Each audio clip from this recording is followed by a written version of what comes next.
Hello guys, in this tutorial we'll be showing you how to update Nvidia drivers in Windows 11.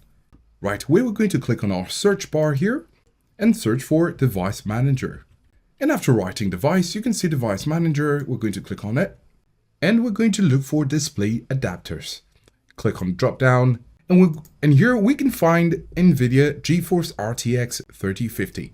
Right click on it, click on Update Driver, and select Search Automatically for Drivers. As you can see, the best drivers for your device are already installed. And then here it says there may be better drivers on Windows Update or on the device manufacturer's website. Now the good thing about Nvidia is it has an app. So we're going to search for GeForce. Now this GeForce Experience is the app where you can find the updates directly from Nvidia. Open it. And so with the GeForce Experience app opened, you can see here Home and Drivers. We're going to click on Drivers, and here you can find all the needed updates for your Nvidia drivers.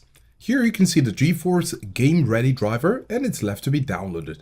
If you don't find anything, you can come over here to check for updates, and it will be displayed here if there are any available. If you found this video helpful, do give us a like and subscribe for more videos, and thanks for watching.